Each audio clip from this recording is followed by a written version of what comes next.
Dan tema kita pada pagi hari ini adalah mengenai wakaf sebetulnya ya. Wakaf kaitannya dengan riba. Jadi pada suatu hari Rasulullah SAW bersama para sahabatnya sedang berkumpul. Salah satu di antara para sahabat itu Abu Thalhah namanya. Nah pada saat itu turunlah satu ayat.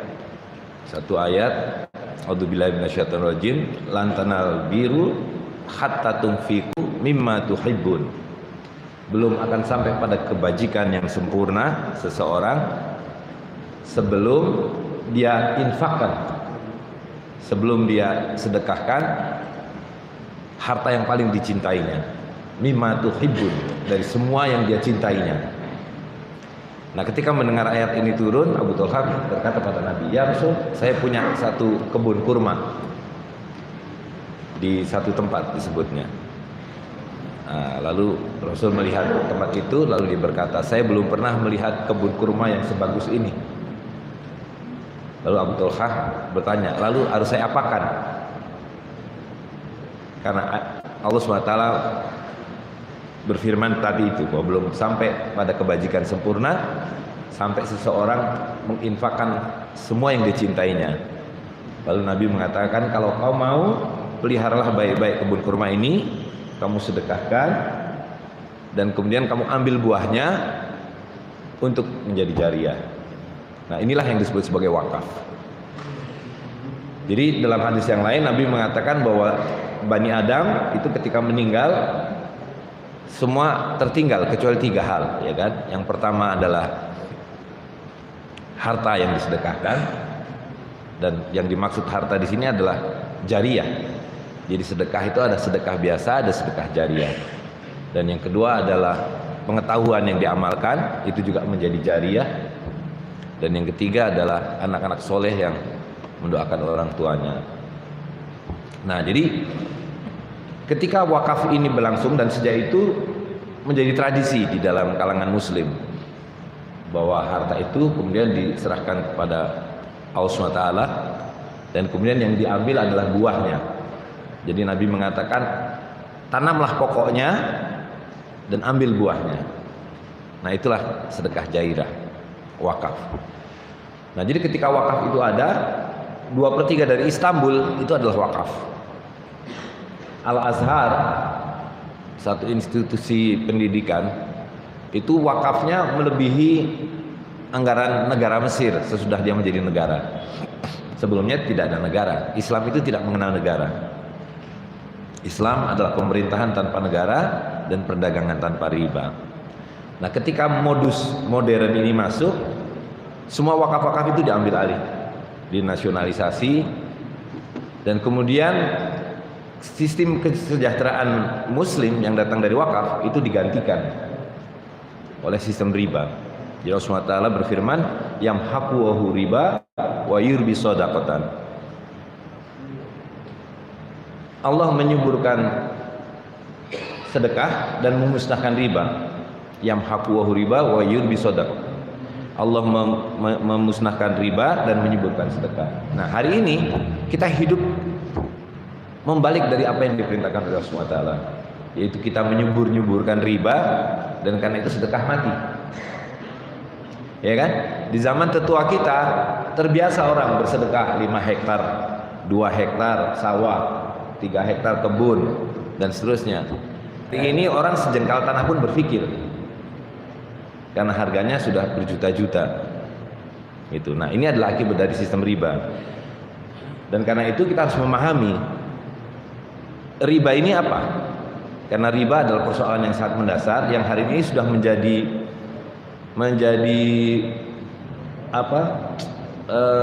motif dan perilaku, cara berpikir kita, cara berperilaku kita.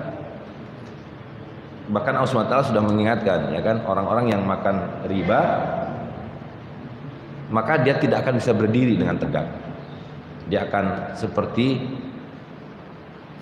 kerasukan setan karena penyakit gila. Jadi riba itu menyebabkan orang sakit jiwa. Fisiknya sehat, tapi jiwanya sakit. Kenapa? Dzalika bi annahu innamal bai'u mislu riba. Karena mereka mengatakan, orang-orang yang makan riba ini, riba dan dagang itu sama saja. sakit jiwa kan? Allah SWT kemudian mengatakan wa halul bai' wa harama riba, aku halalkan dagang dan aku haramkan riba. Dan kita mengatakan riba dan dagang sama saja. Nah, itu yang disebut orang sakit jiwa. Ketika yang sesuatu tidak ada dibilang ada, sesuatu yang ada dibilang tidak ada. Gitu sih. Dagang yang halal dibilang sama dengan riba yang haram dibilang sama dengan dagang yang halal. Nah, ini perilaku umum hari ini. Ketika orang seolah berjual beli motor, berjual beli kerudung, berjual beli rumah, sebetulnya bukan jual beli, melainkan riba. Nah, jadi saya ingin menjelaskan riba itu apa? Riba itu maknanya secara ringkas adalah penambahan yang diharamkan. Karena ada penambahan yang tidak haram. Nah, penambahan itu ada dua. Ada penambahan yang sifatnya jumlah, yang disebut riba al-fadl, jadi penambahan yang dilarang. Dan yang kedua adalah penambahan waktu, yang kita sebut ditunda. Nah, waktu ditambah itu ditunda. Nah, itu yang disebut sebagai riba an-nasi'ah. Nah, jadi ada penundaan waktu yang halal, ada penundaan waktu yang haram. Nah, karena itu untuk tahu ada atau tidaknya riba, kita mesti melihat jenis transaksinya. Jadi kalau transaksi di mana penambahan boleh tapi tidak boleh ditunda, itu yang disebut sebagai jual beli. Ya, jadi kalau kita menjual sesuatu, kita beli 1.000, kita jual 1.500. Artinya kan ditambah, yang disebut mengambil untung. Tapi tidak boleh ditunda. Jual beli itu harus tunai, harus dibayar saat itu juga. Ya, kalau ditunda maka dia bukan jual beli, melainkan dia menjadi hutang. Nah, hutang maknanya adalah kalau menunda boleh. Saya hutang 1 liter beras, ditunda pembayarannya seminggu, 2 minggu, 1 bulan, 1 tahun, halal. Tapi begitu minta 1 liter ditambah 1 on, dia menjadi haram. Hutang 1 juta harus kembali 1 juta, walaupun kembalinya sepekan, 2 pekan, seminggu, setahun. Tidak boleh meminjamkan 1 juta minta kembali 1.100.000. Ada tambahan. Nah, riba pada hutang piutang yang demikian disebut riba al-fadl. Nah, jadi yang kedua. Yang ketiga adalah yang sebaliknya. Sudah ya, jual beli sama hutang piutang. Yang ketiga adalah yang dua-duanya boleh ditunda, boleh ditambah, yaitu sewa menyewa. Jadi kalau kita menyewakan mesin atau menyewakan rumah, menyewakan baju, ditunda, ya kan, dikembalikan sepekan kemudian, atau kontrak rumah 1 tahun kemudian, 1 bulan kemudian, dan ditambah dengan uang sewanya.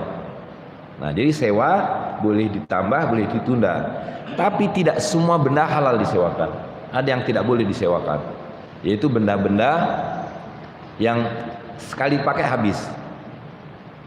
Karena kalau sewa menyewa kan tidak pindah pemilikan, disewakan sementara, ya kan? Karena itu tidak boleh benda yang sekali dimakan habis.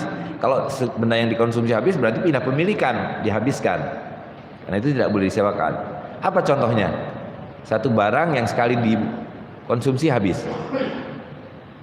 Misalnya apa? Kalau mobil bisa dipakai bolak-balik, mesin juga begitu, kuda juga begitu, maka dia boleh disewakan. Tapi ada yang tidak bisa. Sekali pakai habis. Makanan, ya, makanan itu sekali dimakan habis, maka haram hukumnya menyewakan makanan. Begitu juga apalagi yang seperti makanan, uang. Nah, uang ini tidak boleh disewakan karena sekali kita belanjakan habis, pindah pemilikan, ya kan. Nah, tapi hari ini hampir semua kita terlibat dengan sewa menyewa uang. Ketika kita kemudian kedatangan satu institusi yang namanya bank, kita buka rekening bank.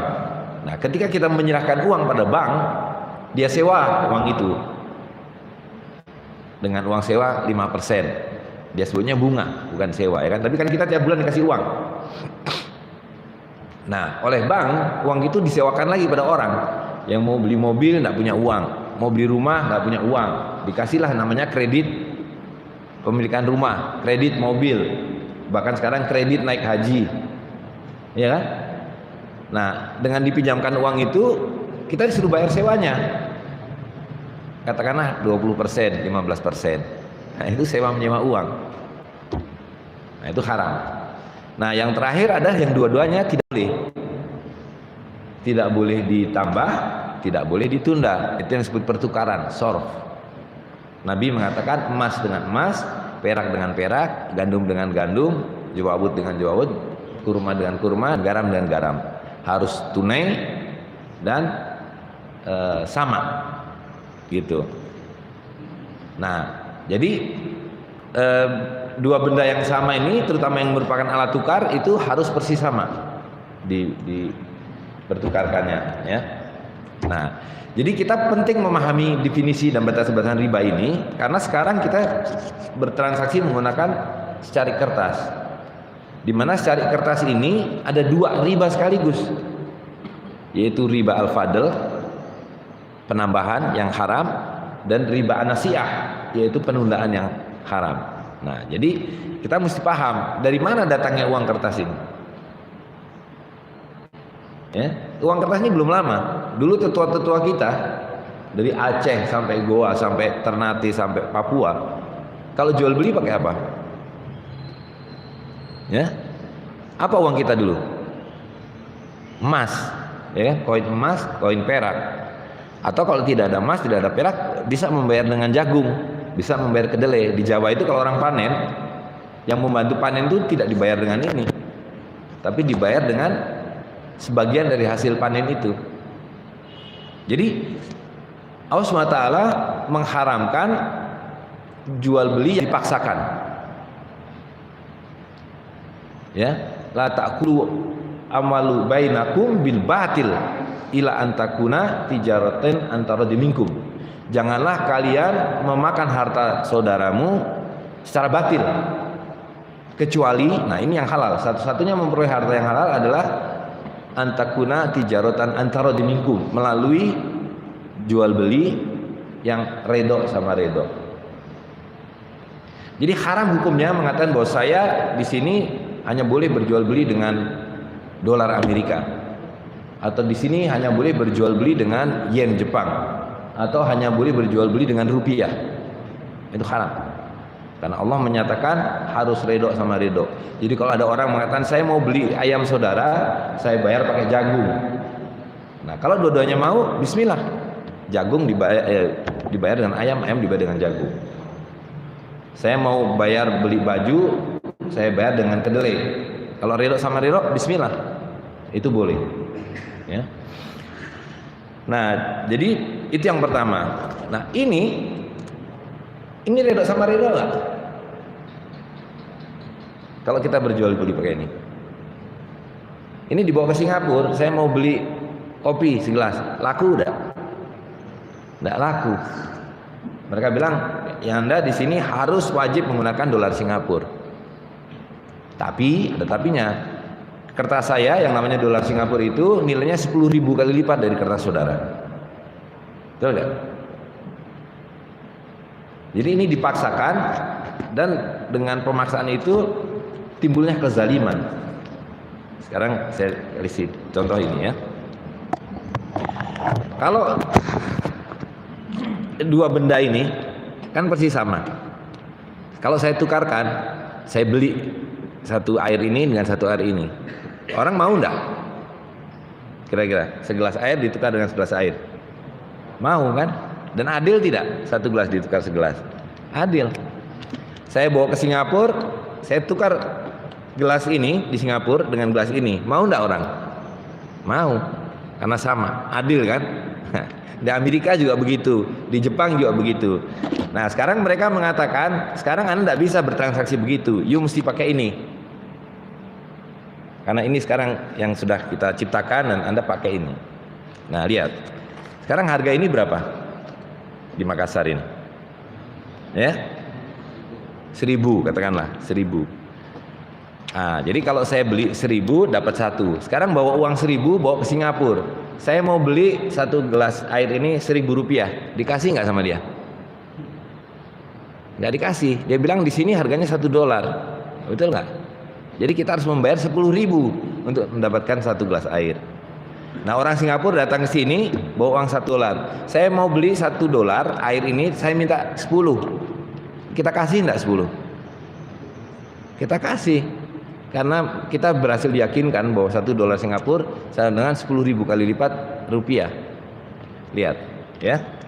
Ketika transaksi fitrah antara gelas dengan gelas air ini dilakukan secara adil, begitu diganti dengan uang kertas, kita menjadi 10 kali lipat lebih miskin dari orang Singapura. Betul gak? Dan orang Singapura kalau datang sini tiba-tiba 10 kali lebih kaya dari orang kita. Nah, itulah akibat dari riba. Ya, nah jadi ini yang riba yang pertama, penggelembungan, penambahan, ya kan? Ini uang Rp2.000. Kemudian saya ganti gambarnya, nolnya saya tambah 1 menjadi Rp100.000. Yang 98.000 dari mana? Sihir. Hanya ganti gambar, ganti angka, jadi 100.000. Dan apa arti 2.000 ini? Kalau kita bilang 2.000, ada nggak artinya? 2.000 kan hanya simbol angka, 2, nolnya 3. Kemudian ada para bankir mengatakan, sekarang angka 2.000 itu saya kasih namanya rupiah. Tiba-tiba dapat segelas teh. Betul nggak? Begitu dikasih nama rupiah, dia menjadi punya nilai, jadi harta. Nah, sekarang orang Amerika bilang, saya juga punya angka 2.000, tapi namanya bukan rupiah, namanya dolar Amerika. Jadi kalau $2.000 Amerika itu sama dengan 30 juta. Jadi kalau saya beli teh, saya dapat 1 gudang teh. Betul nggak? Nah, ini ilmu sihir, ya. Nah, jadi disitulah terjadi penggelembungan. Jadi ini ada riba al-fadl di dalamnya. Nah, yang kedua yang kita mesti ketahui, dari mana datangnya uang kertas ini? Jadi dulu ketika kebebasan memilih itu ada, ya, antarodin minkum masih dijalankan, orang-orang bebas berjual beli. Tapi yang dipakai, yang dipilih, yang terbaik adalah emas dan perak. Nah, jadi ketika saya membeli seekor kambing, saya bayar 1 dinar emas. 1 dinar emas ini 4/4 gram. Maka saya mendapatkan kambing dan penjual kambing mendapatkan emas. Nah, jadi dalam fikih itu yang disebut jual beli ada tamliku ain maliyatin. Mendapatkan ain, ini adalah ain, harta yang dipakai sebagai alat tukar, maliyatin dengan mendapatkan harta yang lain. Jadi harta ditukar dengan harta. Atau kalau bukan harta, dia merupakan satu manfaat yang kita sebut sebagai jasa. Cuci mobil, ngepel, ya kan, menyetrika, memijat. Jadi manfaat ditukar dengan harta. Nah, ketika kita membayar dengan ini bukan harta. Ini ada nilainya enggak? Harta itu langsung oleh Nabi sebagai saman, ada nilainya. Nah, ini berapa nih? 100.000. Kalau saya belah 2 begini, jadi 50.000 enggak?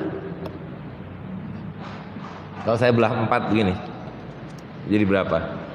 Ada nilainya enggak? Hilang. Nah, jadi ini bukan harta. Nah, dan ini bukan harta, tetapi ini adalah hutang. Nah, jadi lihat tadi ya, ketika orang-orang punya emas, datanglah para pandai emas ini mengatakan, pegang emas tuh berbahaya, berat dan sebagainya. Titipkanlah pada kami. Maka orang mulai menitipkan emas, lalu pandai emas mengeluarkan kwitansi bahwa si fulan menitipkan pada saya 1 dinar. Nah, dalam syariat Islam ini yang disebut sebagai ain, ini disebut sebagai dain. Nota hutang, kwitansi, voucher, ya. Nah, ini boleh hanya antara 2 pihak. Jadi ini tidak boleh dipakai untuk belanja, tidak boleh menjadi uang secara umum. Jadi kalau mau belanja, dain ini harus dikembalikan, ainnya diambil, baru dibelikan kambing, dibelikan baju, dibelikan mobil. Ya, harta ditukar harta. Sebab ini bukan harta, ini adalah surat hutang. Tidak sah membeli sesuatu, membayar sesuatu dan surat hutang. Bisa dipahami? Nah, lalu mereka tahu si pandai emas ini, ketika ada satu orang menitipkan hartanya 1 unit, dia bisa mengeluarkan 1 kwitansi. Lalu ada orang datang lagi, saya mau beli mobil nggak punya uang. Oh, kalau gitu bisa saya pinjami, saya punya nota hutang ini. Dia keluarkan 1 lagi. Nanti ada orang datang lagi, mau beli motor gak punya, dia utangkan satu kwitansi lagi. Sampai dia tahu bahwa setiap ada satu koin yang dititipkan sama dia bisa mengeluarkan 13 kwitansi. Baru sesudah ada 13 yang punya datang, mana koin saya? Nah, ini berdasarkan pengalaman, rata-rata begitu. Nah, itulah yang sekarang menjadi rumus di bank, yang kemudian dilegalisir oleh pemerintah, bahwa bank boleh hanya punya modal 1/8, 1/12 atau 1/13 persisnya, yaitu 8%, yang disebut capital adequacy ratio. Jadi bank itu modalnya hanya 8%. Sedangkan kalau dia membuat neraca kan harus 100%.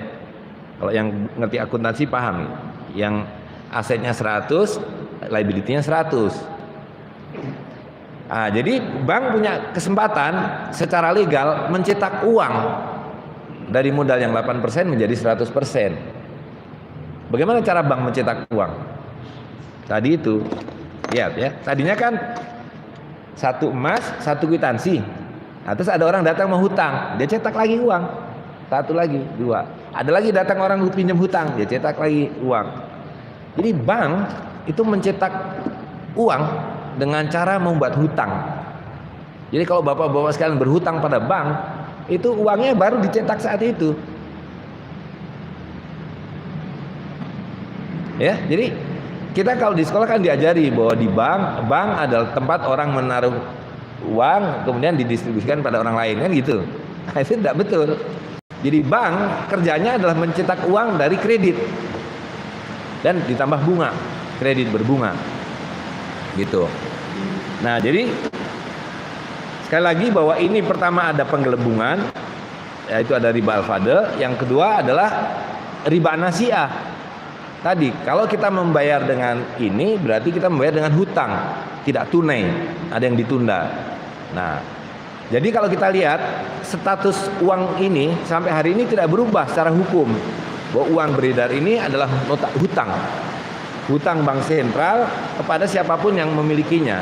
Nah, dulu tahun 46 ketika bank sentral kita namanya BNI 46, dibuatlah satu undang-undang bahwa setiap 2 rupiah itu sama dengan 1 gram emas. Makanya waktu itu tidak ada uang 1.000 rupiah.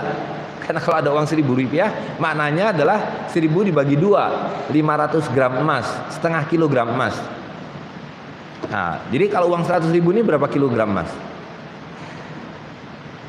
1 gram emas 2 rupiah. Jadi di 100.000 adalah 50.000 gram emas. 50 kilogram emas, betul nggak? Ini 50.000 gram, jadi 50 kilo. Nah, jadi sesuai janji itu seharusnya kalau kita kembalikan kwitansi ini pada mereka, mereka harus berikan pada kita 50 kilo emas. Dan ini secara hukum tidak berubah statusnya, bahwa ini adalah nota hutang, promissory note namanya. Nah, tapi kalau hari ini kita tagih, mana 50 kilogram emas saya? Apa yang dijawabnya? Ya hutang saya 100.000 itu. Angka 100.000 itulah hutang saya. Dan itu pun tidak akan pernah dibayar. Apa yang mau dibayarkan? Ya kan? Dan ini sudah disebutkan dalam Al-Quran. Allah SWT berfirman, wa min ahlil kitabi man inta manhu bikintarin yu'addihi ilaika. Jadi di antara para ahli kitab itu, kalau kamu titipi beri amanah 1 kintal emas, yu'addihi ilaika, dia akan berikan kembali pada kamu.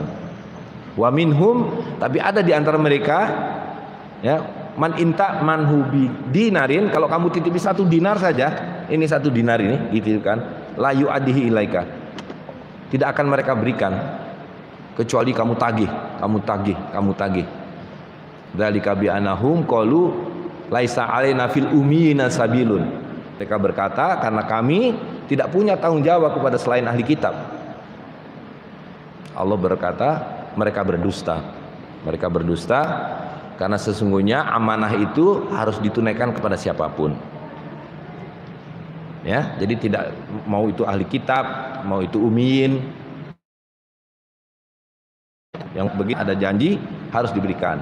Nah, karena itu dari ayat ini Imam Qurtubi mengatakan bahwa haram hukumnya kita mempercayakan harta kita kepada kaum ahli kitab kecuali dia berada di bawah daulah Islam sehingga bisa diawasi dan dipaksa oleh yang berwenang kalau terjadi kecurangan. Nah, inilah yang terjadi di zaman ini. Jadi ketika kita menerima dolar Amerika, kita menerima pound sterling dan uang-uang kertas yang lain, maknanya adalah kita telah memberikan amanah itu pada mereka.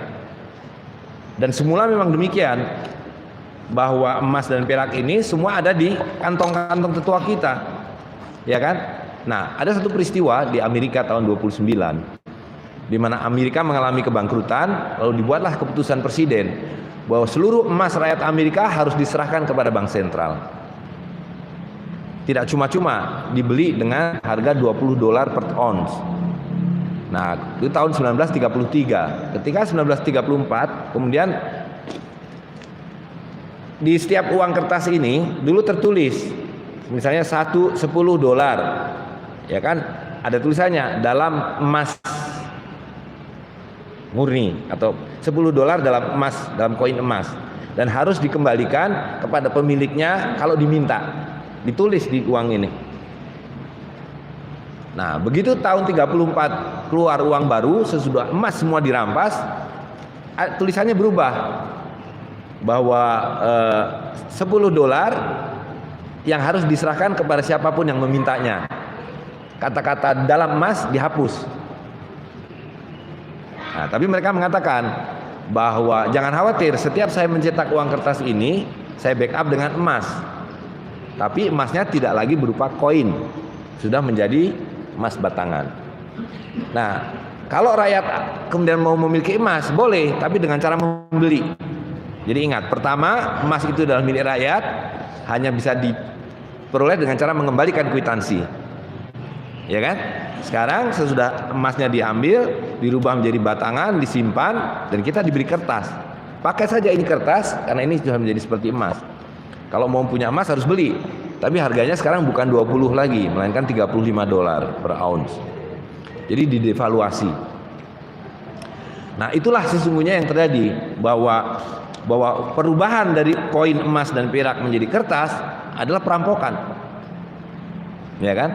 Nah, jadi itu adalah langkah pertama ketika dahulu dompet kita ini isinya emas dan perak, sekarang dompet kita berubah, isinya kertas, dan dompetnya menjadi dompet seperti ini.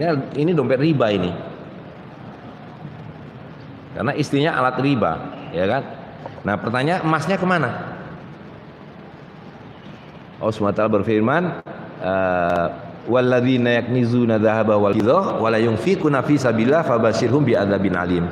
Beritahukanlah pada orang-orang yang menyimpan emas dan tidak membelanjakannya, tidak mengedarkannya, tidak memindahkan ke tangan, kabar yang pedih. Yauma yuhma alaina fi nari jahannam, ketika semua dibakar di neraka, emas dan perak itu akan disetrikakan. Jibahuhum wa junubuhum wa duhuruhum, akan disetrikakan di muka mereka, di punggung mereka, dan di dada mereka, di wajah mereka atau dada mereka. Hadza ma kanastum li anfusikum, ini adalah harta yang kamu simpan-simpan. Fadukuma kuntum taknizun, dan rasakanlah akibat dari yang kamu simpan-simpan itu. Nah, jadi haram hukumnya menyimpan-nyimpan emas dan perak, karena Allah SWT menciptakan emas dan perak sebagai alat tukar, dia harus beredar. Nah, hari ini mana emasnya? Semua ditimbun di Fort Knox, di Paris, di New York, di London dan sebagainya. Dan kepada kita disodori ilmu sihir ini, yang ketika Pak Harto sebelum menjelang jatuh, kalau ada uang 50.000 dibelikan telur dapat 25 kilo, 1 kilo telur hanya 2.000. Hari ini telurnya sama, 1 kilo itu isinya 16 butir, tidak berubah. Uangnya juga sama, Pak, tidak berubah ini. Tapi kalau kita belanjakan 50.000 dapat berapa kilo telur? Di Makassar berapa harga telur sekilo? Hah? 25.000. Sekarang harga telur 25.000. Bapak-bapak tidak tahu, ibu-ibu pasti tahu. Jadi 50.000 hanya dapat 2 kilo telur. Telurnya sama, duitnya sama. Jadi yang 48, yang 23 kilo kemana? Itu yang mereka rampok. Jadi uang kertas ini adalah alat perampokan. Dengan cara tadi, setiap saat dia nilainya turun, harta kita dengan mudah semakin diambil. Jadi lihat kembali contohnya kalau antar negara. Kalau orang Amerika mau beli kayu dari kita, dia tanya kan, berapa harga kayu ulin itu, kayu hitam itu, satu Sulawesi ini, $1 juta. Nah, dia tinggal ambil mesin sablonnya, cetak $1 juta. Sekarang bahkan tidak perlu pakai mesin sablon, pakai HP ya kan, $1 juta dia ketik 0000 ting. Ah, kita tebang kayu. Boksit kalian berapa? Emas berapa? Tembaga berapa? Dengan cara itulah seluruh harta kekayaan kita dihabisi. Hanya dengan ditukar dengan sekarang pulsa elektrik, ya kan? Dia kan tinggal nulis. Nah, jadi kalau kita hutang ke Bank Dunia itu $5 miliar, kan dia tidak berikan 5 karung $5 miliar. Apa yang diberikan sama kita? Dia coba nulis angka $5 miliar, ting, masuk ke Bank Indonesia. Nanti Bank Indonesia masuk ke departemen ini, departemen itu, dipakai buat gaji, buat APBN, macam-macam.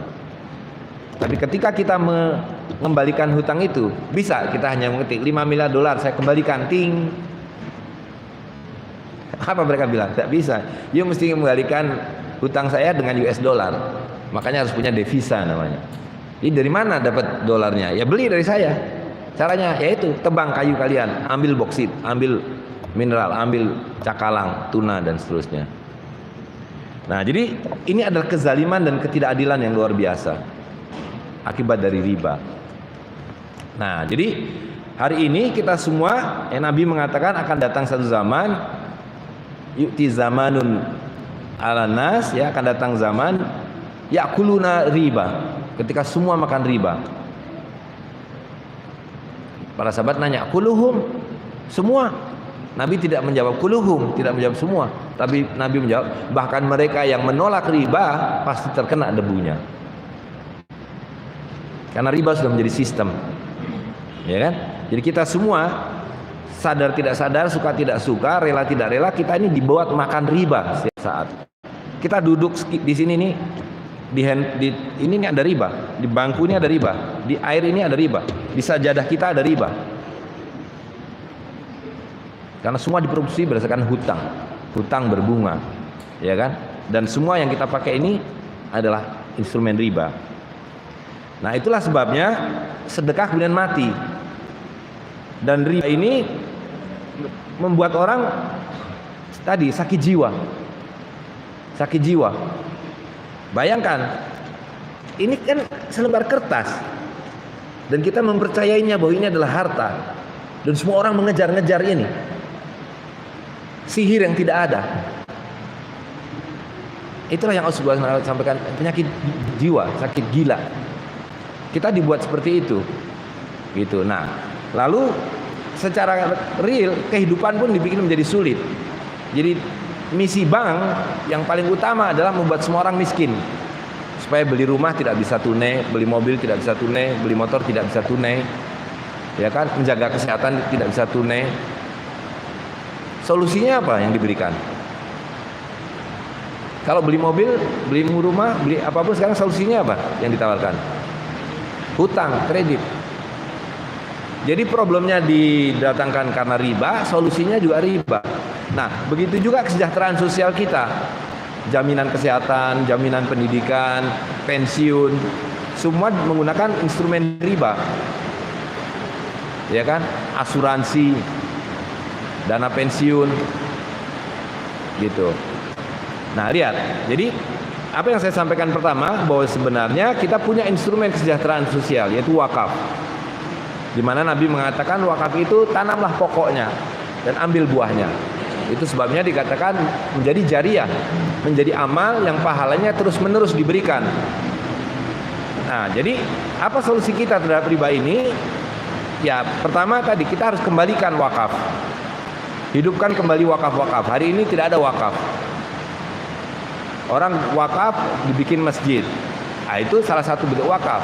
Tapi masjid harus didampingi dengan wakaf yang lain, yaitu kebun, sawah, perumahan yang disewakan, dan seterusnya. Jadi wakaf adalah aset produktif. yang menghasilkan sedekah, dan sedekahnya ini yang dipakai untuk membiayai sekolah, membiayai masjid, membiayai rumah sakit dan seterusnya. Jadi tidak tergantung pada riba. Ya kan? Nah, jadi wakaf dikembalikan. Yang kedua, kita juga harus pelan-pelan meninggalkan instrumen riba ini, dan kita kembali kepada kebebasan memilih alat tukar. Dan Nabi sudah mengajarkan bahwa alat tukar yang terbaik adalah semua komoditi yang bisa dipakai sebagai uang, terutama emas, perak, gandum, jawawut, ya kan, kalau kita ada kedelai, jagung, kurma dan seterusnya. Nah, jadi ketika kita mulai mengembalikan dinar dan dirham, lihat ya, ketika kita membelanjakan uang kertas, kita mensedekahkan uang kertas, sesungguhnya kita menambah hutang berbunga. Jadi yang kita sebarkan adalah kemiskinan. Semakin banyak kita pakai uang kertas, semakin miskin kita. Betul nggak? 2.000 menjadi 50.000 menjadi 100.000. Ini bukan kita bertambah kaya, kita bertambah miskin. Dulu ini dapat 1 kilo emas. Sekarang 1 gram emas 600.000. Jadi kita hanya menjadi miskin 300.000 kali sejak kita merdeka sampai hari ini. Karena kita membiarkan riba ini berlangsung. Nah, jadi kembali bahwa apa solusinya? Pertama, wakaf kembali dihidupkan. Wakafkanlah kebun. Kalau kita, nah tadi dulu orang biasa wakaf itu sawah, kebun, hartanya banyak. Sekarang dengan adanya riba, harta itu hilang. Orang berwakaf paling uang tunai 100.000, 50.000. Nah, itu dikumpulkan, dibelikan kebun, dibelikan sawah, belikan perumahan yang sewakan dan seterusnya. Jadi yang dipanen adalah buahnya, jariahnya. Dan yang kedua, kita kembali menggunakan mata uang emas dan perak. Nah, di Makassar ini alhamdulillah sudah mulai terbentuk. Ada sejumlah anak-anak muda mulai membentuk komunitas. Namanya Komunitas Muamalah Makassar. Nah, disitulah mulai digunakan dinar dan dirham. Jadi pakai buat sedekah. Jangan lagi menyedekahkan uang kertas, sedekahkanlah emas, sedekahkanlah perak. Jadi uang kertas ini dirubah dulu menjadi emas dan perak, baru disedekahkan. Kemudian untuk mahar, kita menyebutnya aja mas kawin. Nah, di tradisi di sini kan biasa, mahar itu emas, ya kan? Tapi sekarang emasnya tidak berupa emas batangan atau kalung atau gelang, tapi berupa uang, yaitu dinar emas. Kemudian yang terakhir, yang paling pokok adalah untuk membayar zakat. Jadi zakat harta itu hanya sah dibayar dengan harta itu sendiri. Jadi kalau padi, zakatnya padi. Kambing, zakatnya dibayar pakai kambing. Nah, harta moneter, harta yang sebenarnya harus dibayar hanya dengan emas dan perak. Jadi tidak sah membayar zakat dengan ini. Menentukan nisabnya aja, ini kan tidak ada nisabnya. Berapa nisab zakat rupiah? Ada enggak? Atau berapa zakat dolar? Tidak ada. Tidak ada wujudnya. Nabi menetapkan zakat itu adalah 20 dinar emas atau 200 dirham perak. Membayarkannya pun harus dengan dinar emas dan dirham perak. Nah, jadi demikian para jamaah sekalian yang ingin saya sampaikan. Jadi kalau diringkaskan, semua apa yang diperintahkan dan dinyatakan oleh Allah SWT dan dinyatakan oleh Rasulullah SAW sedang kita alami di zaman kita ini. Jadi Nabi mengatakan, semua yang kamu miliki akan kehilangan nilai, tidak ada artinya kecuali emas dan perak. Nah, itu yang kita alami hari ini. Nabi mengatakan, selamatkanlah dinar dan dirham karena semua yang kamu miliki akan hilang. Ini nanti sebentar tidak ada nilainya nih. Ini semakin turun, Pak. Dulu mungkin dapat 20 ekor ayam. Sekarang hanya dapat 3 ekor ayam. Ayamnya sama, uangnya sama. Gitu. Itu adalah akibat dari riba tadi itu. Nah, sekarang kita tergantung juga kepada riba untuk kehidupan sosial kita, pendidikan, kesehatan. Nah, itu dikembalikan dengan wakaf. Ya. Salah. Jadi menurut buat saya wakaf ini seperti Bapak katakan dulu, seperti benar-benar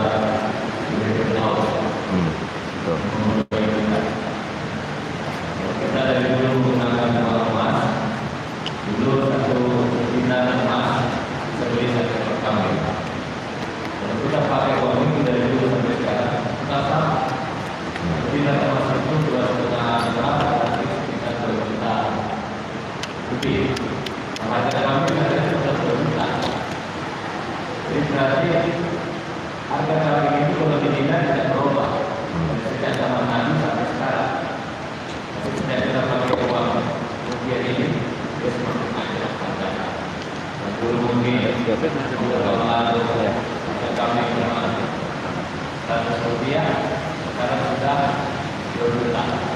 lipat.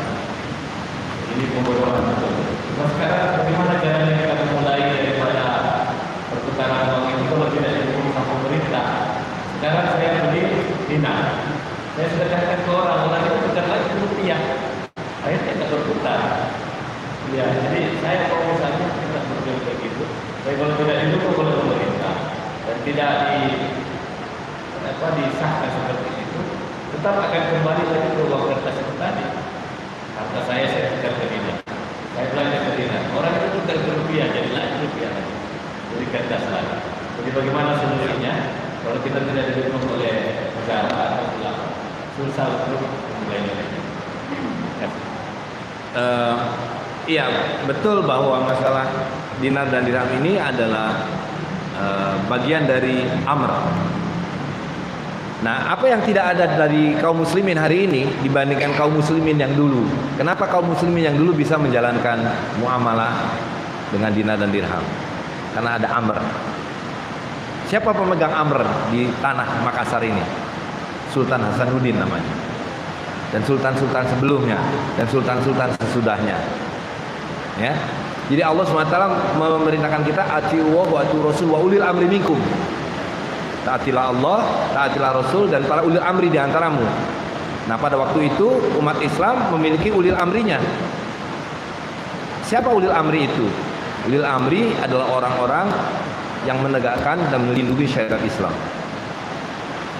Imam Qurtubi mengatakan apa yang dimaksud ketaatan dalam ayat tadi adalah yang pertama adalah dalam soal dinar dan dirham, pencetakan mata uang. Jadi pencetakan mata uang ini ada tugas seorang amir atau seorang sultan. Hari ini siapa amir bapak-bapak? Ada amirnya kan? Tidak ada. Bagaimana mau ada dinar dan dirham? Nah, yang kedua adalah menjaga takaran dan timbangannya. Jadi seorang amir yang menerbitkan dinar dan dirham pasti menjamin keasliannya. Tidak ada keraguan. Dan yang ketiga adalah menarik dan pembagian zakatnya. Nah, jadi sejak ada dinar dan dirham dari tahun 2009, saya mendirikan Baitul Mal. Dan karena saya seorang amir, saya mencetak dinar dan dirham, saya juga menarik zakat dalam dinar dan dirham. Jadi sejak tahun 2009 kira-kira sudah lebih dari 30.000 dirham yang saya bagikan sebagai zakat melalui Baitul Mal. 30.000 dirham. Kalau ada yang membayar zakat dalam bentuk dinar, saya pecah menjadi dirham dulu supaya bisa dibagikan. Karena kalau berupa dinar terlalu besar. Nah, pertanyaan bagaimana orang-orang mustahik ini membelanjakan, ya kan? Nah, maka bagian dari tugas seorang amir menjaga takaran dan timbangan itu maknanya adalah dia harus menyelenggarakan pasar. Jadi ketika Nabi hijrah dari Mekah ke Madinah, yang pertama kali dibangun oleh Nabi masjid dan pasar. Nah, hari ini di Indonesia ada 800.000 masjid, tidak ada satupun pasar. Sunnah Nabi tidak dijalankan, bahwa di samping masjid selalu adalah pasar. Dan kata Nabi, aturan mainku di masjid sama dengan aturan mainku di pasar. Masjid adalah sedekah, pasar adalah sedekah. Masjid tidak boleh disewakan, pasar tidak boleh disewakan. Masjid tidak boleh disekat-sekat, dikasih bangunan. Pasar tidak boleh disekat-sekat, dikasih bangunan. Pasar haram dipajaki, karena semua jenis pajak adalah haram. Ya, nah jadi kunci dari bisa berjalannya dinar dan dirham adalah pasar, di mana di pasar itu jual beli menggunakan dinar dan dirham, atau menggunakan jagung, atau menggunakan kedelai, apapun yang diterima sebagai alat tukar adalah sah sebagai uang. Yang tidak sah sebagai alat uang tukar kertas itu, karena tidak ada nilainya. Dan sekarang bahkan menjadi pulsa digital, ya kan? Nah, jadi saya setiap bulan bikin pasar di Depok, di mana orang-orang berjualan di situ tanpa bayar di lapangan terbuka. Orang belinya pakai dirham, gitu. Nah, jadi disitulah dinar dan dirham beredar. Kita harus membentuk jamaah, kita harus membentuk komunitas dengan seorang amir sehingga kita terpimpin. Khalifah Umar mengatakan tidak ada Islam kecuali berjamaah. Tidak ada jamaah kecuali ada seorang amir. Dan tidak ada seorang amir, tidak ada amr kecuali ada ketaatan dari kepatuhan. Atiiullah wa atiiur rasul wa ulil amri minkum. Jadi makna jamaah adalah kita sebagai muslimin bersama-sama berkehendak dan menjalankan syariat Islam. Dan dengan berjamaah kita kembali tahu bahwa kita harus mentaati Allah SWT, mentaati Rasulullah SAW melalui pertaatan pada ulil amri. Hari ini kepada siapa ketaatan diberikan? Ada yang ditaati, ya kan? Kita bersyahadat asyhadu alla ilaha illallah wa asyhadu anna muhammadar rasulullah. Tapi hanya di bibir, lip service. Jadi kalau ditanya siapa Tuhanmu, asyhadu alla ilaha illallah, Tuhanku adalah Allah, tiada Tuhan selain Allah. Tapi siapa yang kau takuti? Siapa yang kau taati? Siapa yang kau cintai? Sesuatu selain Allah SWT. Nah, itu bagian dari. Jadi riba ini hanyalah produk akibat dari tadi kita menjadi sakit jiwa. Nah, tapi sakit jiwa ini juga adalah produk dari karena kita menyandingkan sesuatu yang lain selain Allah SWT di sebelah kehadiran Allah SWT. Dan itu yang disebut sebagai musyrik. Betul nggak? Dan proses penyirikan ini berlangsung sejak 500 tahun yang lalu.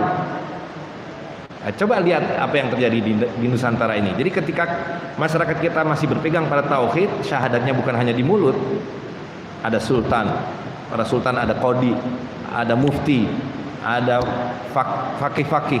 Ya, di Aceh itu kalau kita lihat sekarang ada kitab-kitab yang membuktikan bahwa daulah Aceh itu adalah daulah yang berjalan. Mir'atul Tulab itu kitabnya Al-Singkili. Kemudian baru saja saya kemarin menemukan ada satu kitab namanya Safinatul Ahkam. Di Banjarmasin ada kitab dari Al-Banjari, Sabil Al-Muhtadin, yang juga menjelaskan tentang tugas seorang sultan, bagaimana dinar dirham dicetak, bagaimana zakat ditarik dan seterusnya. Nah, saya masih mencari-cari nih. Makassar di bawah Sultan Hasanuddin dulu, kitab-kitab fikih apa yang digunakan? Itu. Nah, jadi kembali menjawab pertanyaan itu, kita tidak bisa hanya melihat dinar dan dirham saja. Dinar dirham ini hanya jalan masuk untuk kembalinya Islam, yaitu dengan adanya jamaah, menjalankan amr, menegakkan dinar dirham, menjalankan pasar, menjalankan wakaf, pasar dan seterusnya. Nah, disitulah Islam akan kembali. Itu. Saya kira demikian. Mudah-mudahan bisa dipahami. Kalau ada yang lain, silakan. Silakan, Pak. Pakainya, Pak. Biar terdengar, ya.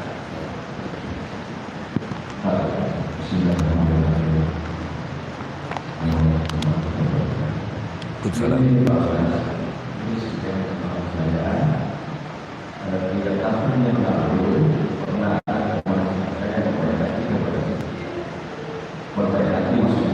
yang menjalankan emasnya sebanyak 1.400. Jadi setelah 1 tahun baru ini saya kembalikan. Jadi kala itu waktu saya punya emas 505.000 dirham. Jadi saya kembalikan jadinya 500.000.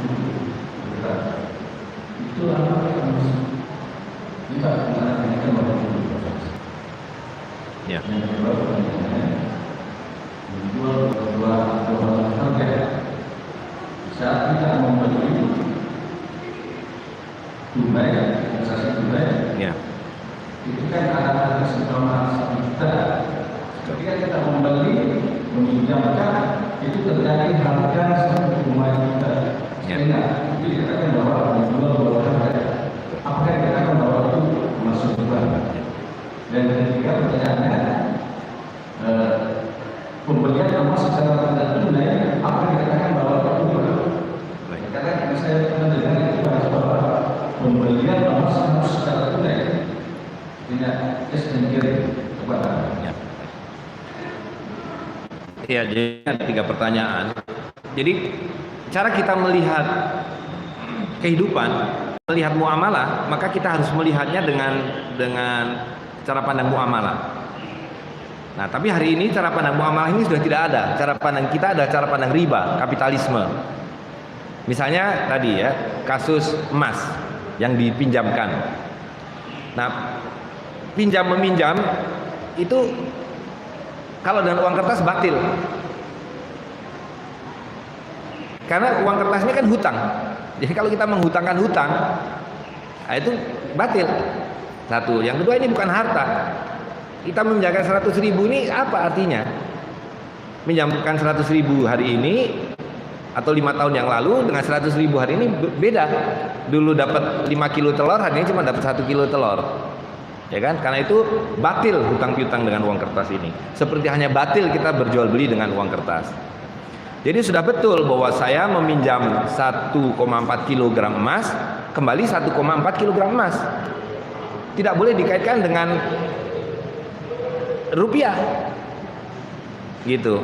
Jadi pokoknya pinjam 1 on, kembali 1 on. Nah, itulah keadilan. Tidak tambahan, tidak ada pengurangan. Tapi kalau justru dihitung dengan rupiah, menjadi kacau. Gitu. Jadi yang betul kalau Anda berhutang piutang, gunakanlah dinar. Hutang 1 dinar kembali 1 dinar. Seperti hanya arisan. Arisan itu kalau pakai rupiah atau pakai uang kertas, yang dapat pertama lebih untung daripada yang dapat terakhir. Karena nilainya terus merosot. Maka kalau mau arisan, arisanlah dinar, arisanlah perak, emas, atau arisan beras, arisan padi. Gitu. Nah, jadi untuk jawaban yang pertama itu justru yang sah hutang piutang itu adalah dengan komoditi. Nah, yang kedua soal dua harga, Pak ya. Dua harga. Jadi kan Nabi mengatakan emas dengan emas, perak dengan Nabi mengatakan bahwa haram hukumnya satu transaksi dengan dalam dua transaksi atau dua harga dalam satu transaksi. Jadi tadi batasan antara jual beli dan hutang, Pak. Jadi kalau kita tunai itulah jual beli. Maka kalau jual kerudung tunai 50.000 ya 50.000. Tapi begitu dibilang ini dicicil 5 kali, maka dia menjadi hutang. Nah, kalau hutang tidak boleh ditambah. Hutang 1 kerudung kembali 1 kerudung. Maknanya adalah kalau kerudung itu nilainya 50.000, dicicil 5 kali, ya mesti 5 kali 10.000. Tidak boleh dengan 5 kali 15.000 menjadi 75. Nah, ini praktek umum hari ini. Ya kan, kalau dijual tunai 10, dicicil 5 kali menjadi 15, dicicil 10 kali menjadi 20. Nah, ini haram. Nah, ada ulama yang membolehkan cicilan dengan harga berbeda kalau memang itu dua benda yang berbeda. Walaupun ini sama barangnya, tapi dua benda, duanya ada. Jadi dari awal jelas kontraknya bahwa ini saya jual tunai 10, ini dijual dengan cicilan 15. Nah, ada ulama yang membolehkan. Tapi dari awal jelas bahwa ini 10, ini 15. Itu yang dimaksud bahwa menjual dengan kredit itu boleh dan harganya lebih mahal. Tapi hari ini orang jual rumah, rumahnya aja belum ada. Ya kan, kalau dibilang tunai 100 juta, kalau dicicil 10 tahun 150 juta, kalau dicicil 20 tahun jadi 200 juta. Bahkan rumahnya pun belum ada, jangankan dua rumah yang berbeda. Yang dijual cuma gambar, betul nggak? Gambar.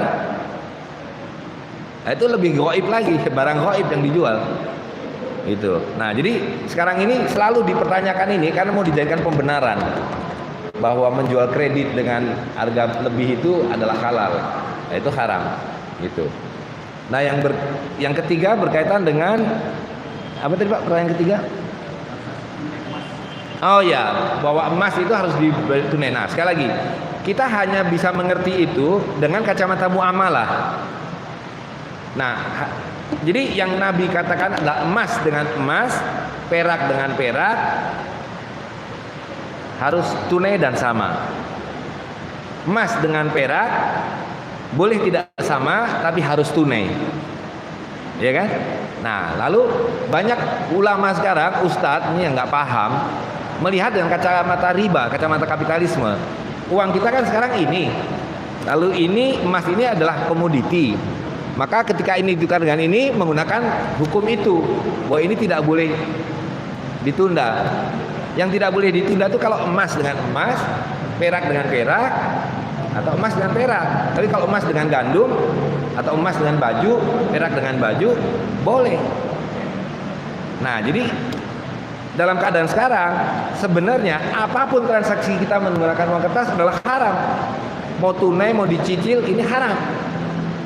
Karena ini riba dan tidak tunai, ya kan? Nah, jadi kita harus melihat masalah yang besar dulu apa. Masalah yang besar adalah tadi, kita belum mengembalikan emas dan perak sebagai alat tukar, sebagai uang. Jadi kita kembalikan dulu ini sebagai alat tukar dan uang, sehingga kita bisa mengerti mana yang disebut tunai, mana yang disebut kredit. Nah, jadi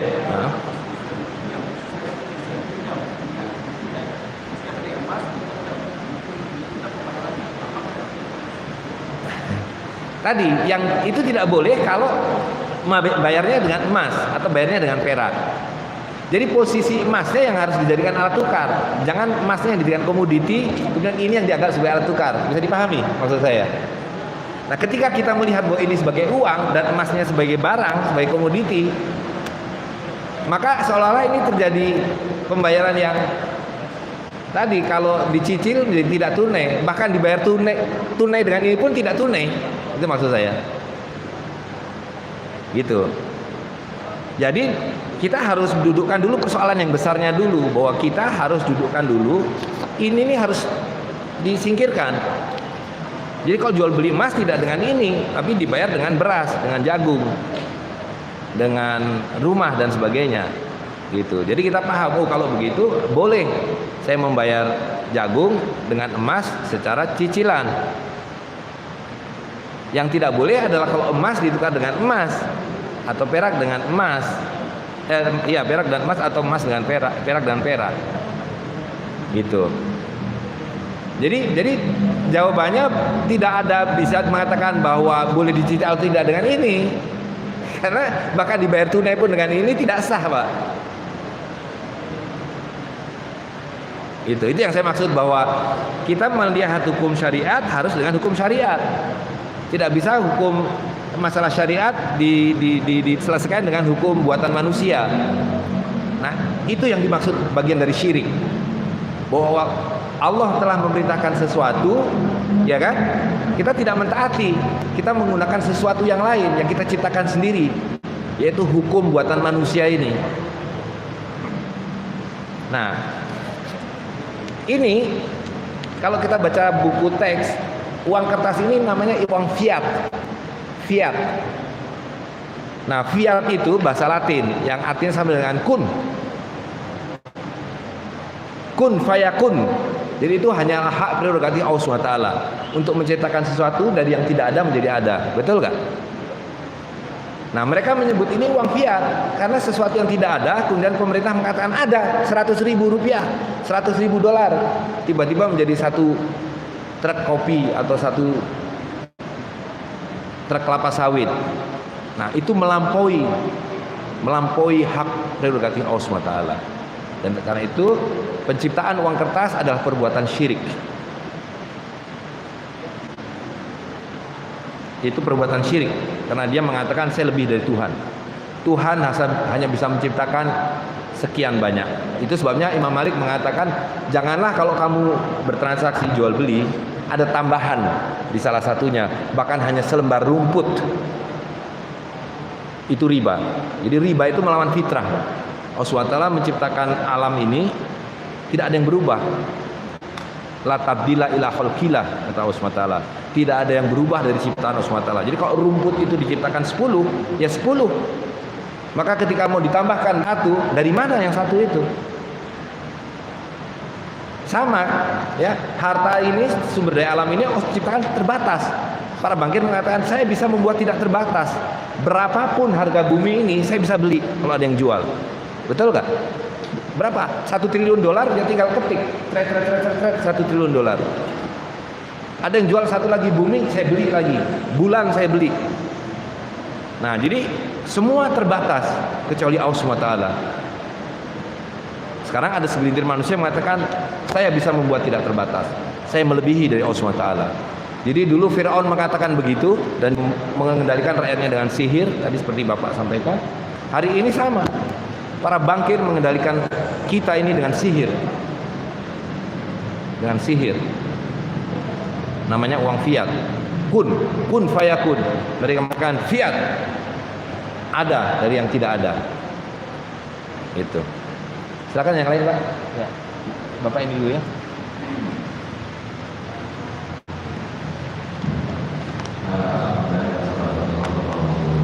Makasih atas supaya informasi. Tadi diinformasikan kepada pemasaran bahwa Bekasi, Depok. Depok ada semacam setiap bulan itu pasar yang instrumennya menggunakan Ya. itu kan bagi manusia atau kaum muslimin yang tergantung dari produk kita. Selanjutnya kita kan di Makassar. Satu, yang kedua, sudah ada komunitas dari komunitas Makassar. Lalu selanjutnya, apakah di komunitas Makassar itu program seperti itu ada Pak? Ya. Nah, itu saya lebih bagus ya. Ya, betul. Saya misalkan, Baik. sehingga kita juga akan instrumen pasar komunitas Makassar dan kita bisa atau bahkan kita yang dari petani Betul. Ya. Ya, ini di sini ada Bang Syahrul Rauf. Mana? Syahrul Rauf. Bang Syahrul mana? Sudah pulang. Jadi di sini ada komunitas itu. Bang Syahrul. Nah, ini salah satu penggerak komunitas Muamalah Makassar. Coba tolong ceritakan apa yang sedang dilakukan di sini. Jadi kalau di Depok bisa dibikin pasar, di sini bisa nggak dibuat pasar? Bisa, gitu. Nah, beliau ini sekarang yang menggerakkan bersama teman-teman yang lain untuk memulai Muamalah Makassar. Jadi tolong ceritakan apa yang dilakukan dan bagaimana cara bergabung. Ya, Assalamualaikum warahmatullahi wabarakatuh. Nama saya Syahrul Rauf. Saya habis Makassar. Terus sekarang sedang bersama teman-teman di komunitas itu membangun upaya untuk menegakkan muamalah sehari-hari. Jadi sekarang itu anggota grup sudah sekitar 119 orang. Jadi kita membuat pertemuan-pertemuan untuk membahas, kemudian mengkaji bagaimana muamalah yang sebenarnya yang sangat dekat dengan yang diajarkan dengan Rasulullah SAW. Nah,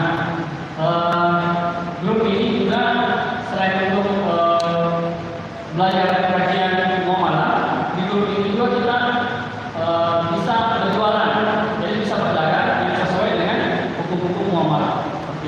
Kemudian di grup ini juga bagi yang ingin menukarkan dinar dan dirham, kita bisa tukarkan atau order di situ.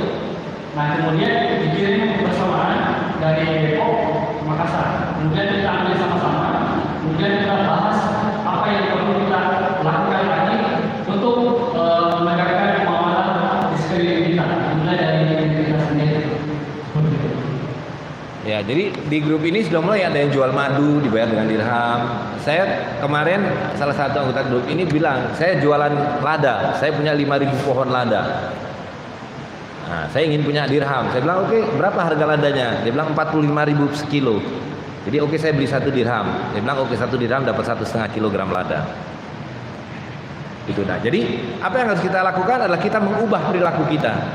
Ya kan, Allah SWT berfirman, la yughayyiru ma ala qaumin hatta yughayyiru ma bi anfusihim. Allah tidak akan merubah keadaan kita sebagai satu kaum kecuali kita merubah diri kita. Ya kan? Nah, cara kita merubah adalah rubah perilaku kita dari kebiasaan-kebiasaan yang sangat buruk ini, yaitu kita selalu mengentertain riba, selalu menyubur-nyuburkan riba. Ya kan? Mulailah kalau besok mau kondangan memberikan kado, jangan lagi kado uang kertas, berikan kado berupa dirham. Dan dirham itu tidak kemudian jadi kertas lagi, diberikan lada. dibelikan madu, dibelikan ada lagi itu minyak apa itu kemarin saya lihat di grup itu, macam-macam. Nah, pelan-pelan sampai kita bisa membuat pasar secara rutin. Jadi mula-mula individual dulu, mana yang bisa. Kalau di sini ada bapak pedagang, mulai hari ini beritahukan bahwa saya menerima pembayaran dengan dirham atau dinar. Saya tidak mau lagi dibayar dengan uang palsu, uang-uangan ini, ya kan? Kita menggunakan uang dari Rasulullah SAW. Nah, lalu nanti kalau sudah mulai banyak, buatlah pasar dengan aturan yang dibuat Nabi, tidak boleh disewakan, harus terbuka di tanah lapang, ya kan? Dan menggunakan emas dan perak sebagai alat tukarnya. Kita mudah sekali lupa. Dari zaman Sultan Hasanuddin sampai Sultan sudahnya, ya kan, di Aceh itu sampai abad 19 masih berlaku uang emas. Jadi 100 tahun ini saja kita tidak lagi menggunakan uang emas. Tapi kita masih menyebut uang kita ini rupiah. Rupiah itu emas. Rupiah itu artinya perak. Maka kita menyebut, berapa kau punya uang? 1 juta perak, 1000 perak. Nah, tapi kita sudah berkhianat dengan kata-kata. Riba ini merusak segalanya, termasuk merusak bahasa. Jadi kertas kita sebut sebagai perak. Riba kita sebut sebagai bunga. Bunga ciptakan Allah yang sangat indah, ya kan?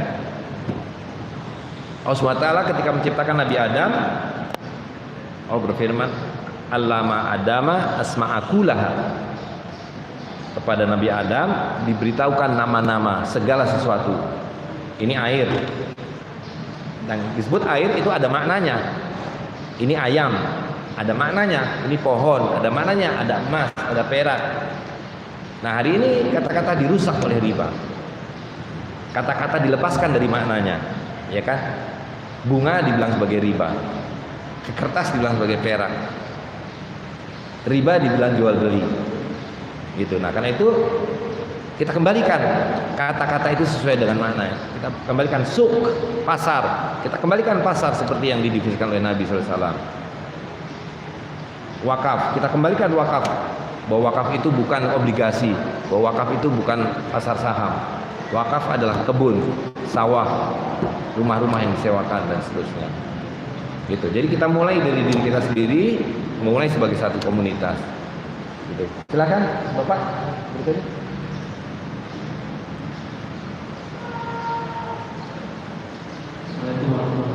Waalaikumsalam. Saya lihat ini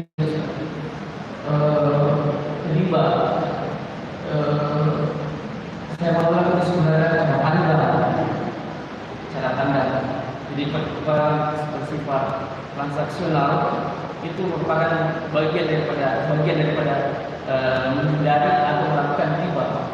Emas dan sebagainya bertukar itu merupakan sifatnya transaksional. Tapi yang terpenting ilustrasi menurut saya memang bagaimana cara pandang yang berubah, yang bergeser dari riba ke yang sebenarnya syariat. Nah,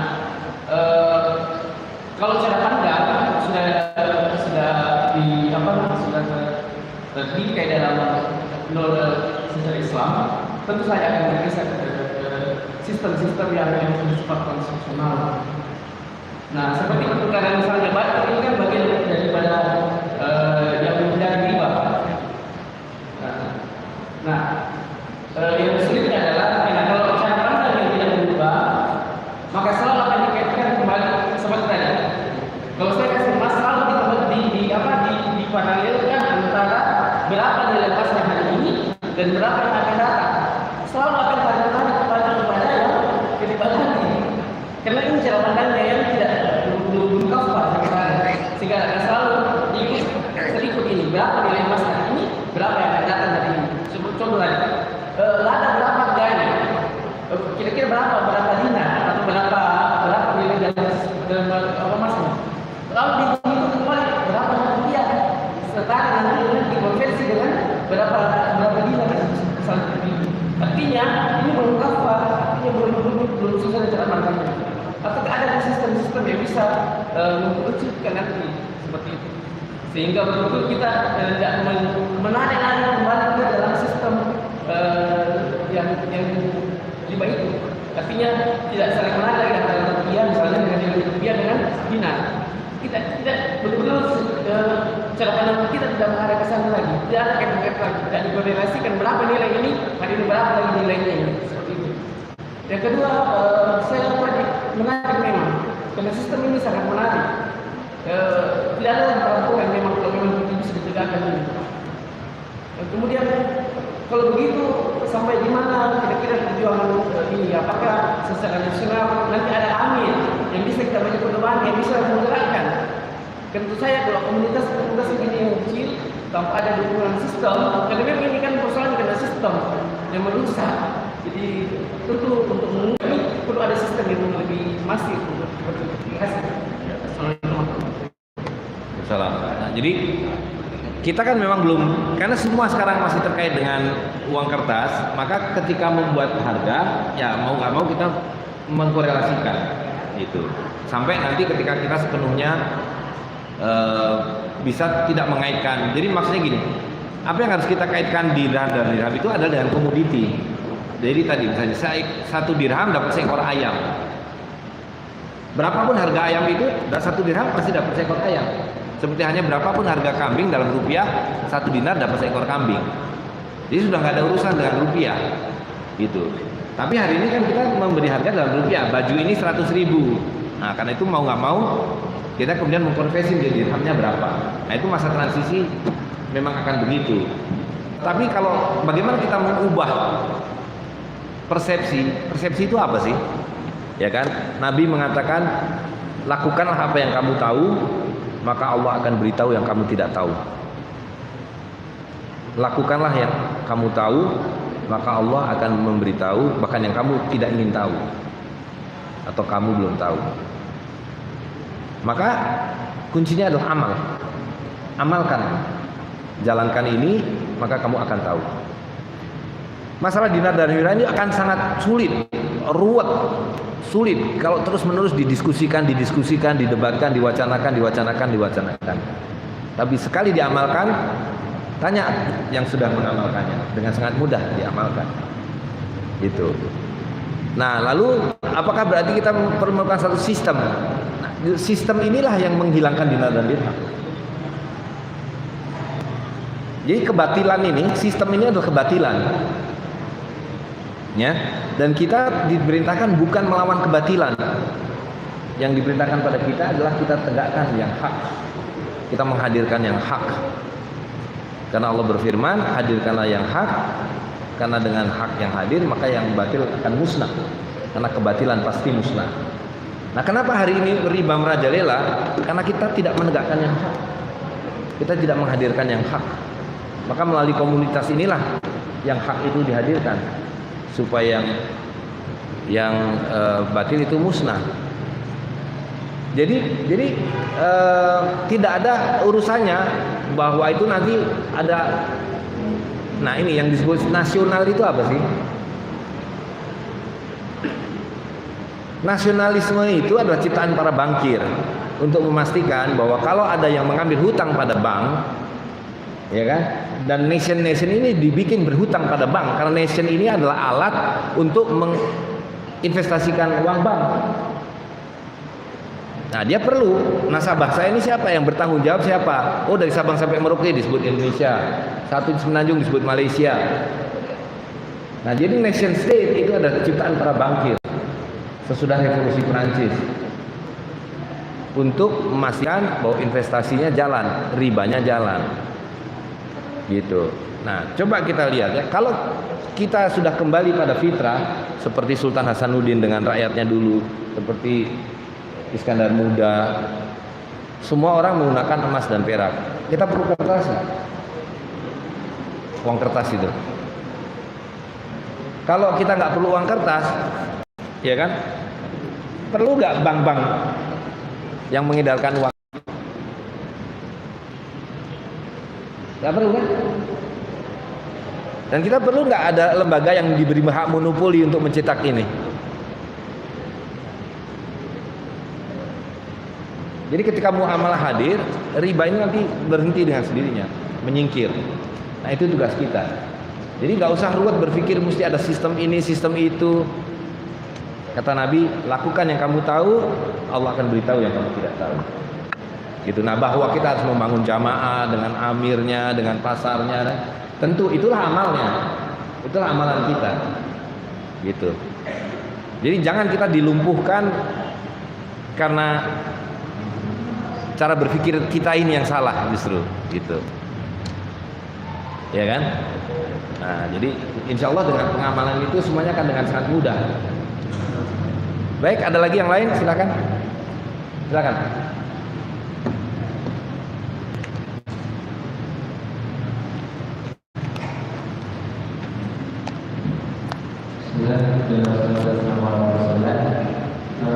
Saya bertanya, dalam pertanyaan ini saya sama sekali tidak meragukan kepada Allah. Nah, misalkan kita ingin membeli kambing, ukuran kambing ini berbeda-beda, ada kambing besar, ada yang besar, ada yang kecil. Nah, kalau dalam bentuk rupiah, kalau ini yang besar harganya 1.200.000, nah kalau yang kecil itu kurang lebih harganya, dan kurang lebih harganya. Nah, apakah kalau itu kan dengan dirham, apakah menjadi Pak kalau ada besar sedikit dengan itu kan dengan kambing, dengan kemudian satu, kemudian ada sebagai yang bergerak di bidang penukaran penukaran dirham. Nah, otomatis satu sendiri kan harus menyediakan emas, itu pun harus masih dibeli ya. Nah, apakah dari rupiah emas ini termasuk pribadi Allah? Ya tentu kalau kambing kecil harganya setengah dinar, kambing besar harganya 1 dinar, sapi harganya 5 dinar, 10 dinar, gitu.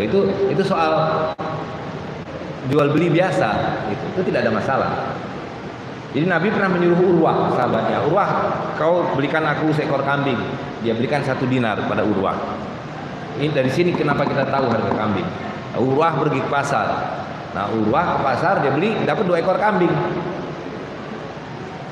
Dia beli dapat 2 ekor kambing, artinya 1 kambing dia bayar setengah dinar kan? Nah, dia jual di pasar 1, laku 1 dinar. Nah, dia datang ke Nabi, Nabi, ini yang kau suruhkan aku beli kambing, ini kambingnya, ini dinarnya aku kembalikan. Gimana kamu bisa begitu? Ya karena saya dapat 2, saya jual 1, dapat 1 dinar. Kata Nabi, Masya Allah, kau kalau berdagang bahkan kau jual ke bubun akan berkah dan untung. Gitu. Jadi soal harga itu ya begitu. Kalau kecil ya setengah dinar, yang gede 1 dinar itu tidak ada masalah. Gitu. Nah yang kedua, bagaimana mendapatkan dinar? Itu banyak cara. Itu tidak harus selalu dengan rupiah. Gitu. Saran saya yang paling baik adalah mereka yang memiliki harta cetak sendiri-sendiri dinarnya. Tapi mengikuti aturan dan ketentuan dari sultan atau dari amir yang punya otoritas. Jadi bawa ke percetakan, tolong cetak ini 1 kilo emas itu akan jadi 250-an dinar. Ongkosnya berapa saya bayar. Nah dia bawa pulang berupa dinar. Itu cara terbaik mendapatkan dinar. Nah lalu sekarang cara yang kedua bagaimana? Mahar. Kalau menikah ikuti Nabi, maharnya dengan dinar emas atau dirham perak. Ya kan? Yang ketiga, saya cuma orang gajian. Ya minta sama bos, saya nggak mau lagi dibayar dengan uang palsu nih. Bayar saya dengan dinar emas dan dirham perak. Bisa nggak? Bisa. Saya menggaji pegawai saya dengan emas dan perak. Walaupun tidak 100%. Gitu. Ya kan? Cara yang lain, wah saya ini orang miskin. Gimana saya bisa punya emas dan perak? Kau adalah mustahik, kau akan dapat pembagian zakat dan dinar dan dirham. Itulah mesti ada seorang amir mengambil dari yang kaya membagikan kepada yang miskin. Nah, ini kebalikan dari sistem ini. Sistem ini adalah mengambil dari kita yang miskin ini distor kepada yang kaya. Inilah sistem riba. Gitu. Nah, ini sudah berapa cara tuh? Ya kan, mencetak sendiri, minta gaji dinar dirham, mendapat pembagian zakat, mahar, hadiah. Saya mau nikah nih, nanti kau kasih hadiah lah kalau kau nikah. Ya, tapi hadiahnya emas atau perak ya, jangan hadiah kertas. Bisa dapat dari hadiah, ya kan? Nah, itu adalah cara-cara yang terbaik mendapatkan dinar dan dirham. Nah, tapi kita hari ini dalam masa transisi, semua yang ada adalah rupiah. Nah, inilah kesempatan kita mengubah rupiah-rupiah ini, kertas-kertas ini menjadi emas. Selagi mereka masih menerima. Jadi kalau ada orang menukarkan emas dari rupiah, ini adalah cara yang darurat hari ini. Maka kertas ini segera ditukarkan lagi dengan emas. Masukkan lagi ke percetakan, dijadikan dinar, diedarkan lagi dan seterusnya. Gitu. Jadi itulah kesempatan kita hari ini. Sebelum emas nanti menjadi 1 juta per gram. Selagi ini, ketika dinar mulai dicetak, 1 gram emas itu hanya 90.000. Bayangkan kalau waktu itu sudah nyetak dinar semua, 15 tahun yang lalu. Hari ini untuk mendapatkan dinar kita harus membayar 4 gram emas, ditambah perak jadi 4/4 gram, ya kan? 10 tahun yang akan datang mungkin sudah menjadi 1 juta per gramnya. Karena itu hari inilah kesempatan terbaik kita. Tukarkan semua kertas ini menjadi emas dan perak. Gitu. Lalu pertanyaan, apakah itu bukan riba? Apapun yang dibayar dengan uang kertas adalah riba, batil. Tapi sekali lagi, ini adalah keadaan darurat. Inilah kesempatan kita untuk membuat yang riba haram ini menjadi emas dan perak yang halal. Bisa dipahami, ya. Nah, jadi sekali lagi cara pandang kita harus melihatnya dari kacamata syariat Islam. Jadi ada yang namanya darurat. Nah, ini yang kita gunakan kesempatan darurat ini untuk memperbanyak koin emas dan perak yang beredar. Rupiah jadi koin, sebar, rupiah jadi koin, sebar, rupiah jadi koin, sebar. Karena emas tidak boleh ditumpuk-tumpuk. Ya, dengan dijadikan koin ini yang ditumpuk di New York itu kita tarik keluar 1 kilo, 2 kilo, 3 kilo. Dicincang-cincang menjadi koin, disebarkan ke masyarakat. Itu kira-kira. Dinar itu perak. Hah? Dinar 1 dinar adalah 4/4 gram emas 22 karat. Dan dirham adalah 2,97 gram perak murni. nilai 1 dinar itu berapa dirham? Nah, 1 dirham dan 1 dinar nilainya kata Nabi terserah pasar. Di zaman Rasul itu antara 1/10 dan 1/12. Kemudian di zaman Khulafaur Rasyidin 1/12 sampai ratusan tahun itu kira-kira 1/14. Ketika tadi emas dikhianati hanya menjadi kertas saja, melambunglah dia. Sebenarnya bukan emasnya yang berubah, kertasnya terus merosot, ya kan? Dalam hal ini peraknya terus ditekan. Sehingga perbandingan emas dan perak hari ini adalah 1/36. Jadi 1 dinar sama dengan 36 perak. Tetapi dalam berat itu yang tidak boleh diubah. Nabi menetapkan setiap 7 dinar sama dengan 10 dirham. Dan Nabi mengatakan 1 dinar ini 1 miskol. 1 miskol adalah berat 72 butir jawawut yang dipotong bulunya. Nah, kita mendapatkan 4/4 gram. Karena dinar 4/4 gram, maka dirham adalah 7 kali 4/4 dibagi 10. Dapatlah 2,975 gram. Jadi kalau hari ini ada yang mengatakan dinar itu 4,4 gram, dirham itu 3,1 gram, nah itu menyimpang dari ketentuan Rasul tersebut. Kalau saya punya emas mau dijadikan dirham, gimana tukarnya? Dibawa ke tukang cetak. Dibawa ke tukang cetak atau emas menjadi perak. Ada batangan. Emas batangan menjadi dinar kan? Dinar. Ya, dibawa ke tukang cetak. Saya dalam waktu dekat bersama di belakang itu ada penyangga putra penyangga, beliau ini dari Tanjung Pura. Dari Tanjung Pura, Mangkunegara Tanjung Pura. Nah, ayahnya sudah mencetak dirham. Dalam waktu dekat akan mencetak dinar. Kalau mau kita bisa sama sekalian, Bapak punya berapa kilo atau berapa gram, kita cetak bersama-sama menjadi dinar dari Tanjung Pura. Sampai nanti di sini ada seorang amir atau sultan yang bisa mencetak dinar dirhamnya sendiri. Karena di dalam koin itu akan tercantum siapa sultan atau amir yang mencetaknya. Gitu. Jadi kalau kita lihat dirham Aceh itu mereka nyebutnya dirham. Itu ada nama sultannya. Nanti tidak ilegal kalau kita bikin penjualan begitu, dan dianggap ilegal oleh pemerintah. Kalau di kacamata pemerintah itu legal tidak legal itu kan hanya satu. Bapak bayar pajak apa enggak? Pelacuran itu Ada yang legal, ada yang tidak legal. Mananya adalah yang legal itu pelacuran yang bayar pajak. Yang tidak legal yang tidak bayar pajak. Begitu juga perjudian, ya kan? Nah, dalam syariat Islam kan legal tidak legalnya beda.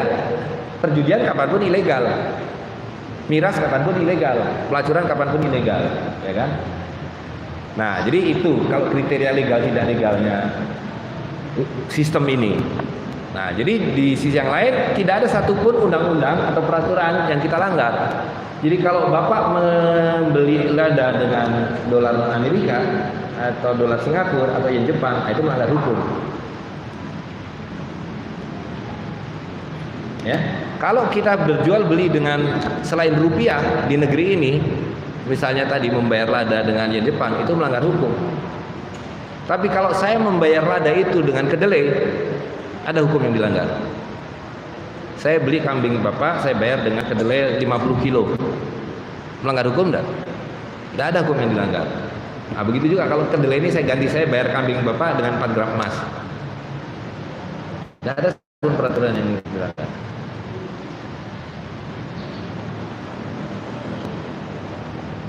Dan kalau kita sholat, apakah kita sholat tergantung ada kepres atau tidak ada kepres tentang sholat? Kita berpuasa, apakah karena ada undang-undang yang mengatakan bahwa kita wajib berpuasa? Apa yang membuat kita sholat atau berpuasa? Hah? Karena kita mentaati perintah Allah SWT, ya kan?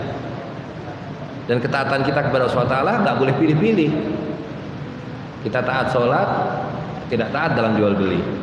Kita taat dalam puasa, kita tidak taat dalam zakat. Bahwa zakat itu hanya sah dibayar dengan emas dan perak. Gitu. Jadi tidak ada sesuatu pun yang membuat ini tidak bisa berjalan kecuali diri kita sendiri. Tidak ada satupun yang membuat muamalah dan syariat Islam ini tidak bisa jalan kecuali kita yang membuatnya tidak jalan. Karena itu tadi, ubahlah dirimu, maka dunia sekelilingmu akan berubah untukmu. Ubahlah dirimu, ubahlah nafsmu, maka dunia akan berubah untukmu. Allah akan merubah kaummu ketika kamu merubah dirimu sendiri. Gitu. Masih ada yang lain? Silakan. Tinggal actionnya aja. Tinggal actionnya, betul Pak. Ya. Ya. Nah, sekarang yang mencetak dinar ini belum ada lagi. Tapi sudah ada dinar-dinar cetakan lama yang sudah beredar. Itu ada dari Kesultanan Cirebon, ada dari Kesultanan Ternate, hampir tidak ada lagi, karena ada dari Emirat Indonesia. Nah, tadi dalam waktu dekat dari Tanjung Pura akan mencetak dinar emas. Ya kan? Nah, selama di sini belum ada seorang amir atau seorang sultan yang mencetak kembali dinar dan dirham, gunakanlah dinar dirham yang sudah ada itu. Cara mendapatkannya tadi ada 8 cara itu. Salah satunya dengan rupiah. Nah, kalau dengan rupiah melalui wakalah ada Madinah Al Munawwarah. Kita hadirkan generasi salafus salih di Makassar. Generasi yang Allah ridhoi dan yang meridhoi Allah SWT. Tahu saya di Pegadaian itu ada dijual dinar. Nah, itu penyimpangan. Karena dinar itu adalah uang, bukan barang yang diperjualbelikan, apalagi dengan cara kredit berbunga. Jadi kalau dibeli emas tadi kaitannya dengan pertanyaan Bapak itu, ya, mengkredit emas itu sekarang ini yang jadi persoalan adalah dia mengkredit dengan bunga. Gitu. Tidak, maksudnya kalau bentuk dinar ada di Pegadaian seperti cash. Apa setengah? Saya tidak tahu karena para sultan tidak pernah menyalurkan dinar dirhamnya melalui Pegadaian. Itu pasti beli dinarnya itu untuk dijadikan dicek apakah dinar itu dari sultan mana dinar dan dirham itu. ada sultannya. Nah, kalau dari sultan berarti tiruan. Itu bukan dinar dirham. Itu harus ada sultannya. Ya, itu namanya perhiasan biasa. Nah, kalau kita cetak di sini, siapa jadi sultan? Ya, ikut itu yang saya bilang, ikut kesultanan yang sekarang sudah ada, ikut Kesultanan Tanjung Pura. Sampai di sini kita punya sultan yang mencetak dinar dan dirham. Jadi sekarang ini yang bercetak kan tinggal dua, Sultan Tanjung Pura, Mangkunegara Tanjung Pura, dan Sultan Bintan, Sultan Husain Hud. Gitu. Cari di Makassar seorang pemimpin yang layak, ya kan, yang ikhlas, tabalkan dia menjadi sultan atau menjadi seorang amir. Gak usah pakai istilah sultan lah. Kalau istilah sultan tuh pasti ada masalah dengan masa lalu, ya kan. Ada yang merasa nanti, oh saya zuriatnya, kok tiba-tiba sekarang ada yang mengklaim jadi sultan, saya yang zuriatnya bukan sultan. Tapi sultan itu bukan jabatan. Ini yang sekarang harus dipahami. Banyak orang mengaku saya sultan. Tapi tanya, pertama yang harus ditanya, kalau kau seorang sultan, mana dinar dan dirham? Kalau kau tidak mencetak dinar dan dirham, berarti kau bukan sultan. Ya kan? Yang kedua, bagaimana kau menjaga takaran dan timbangan? Mana sarkasarmu? Mana wakafmu? Mana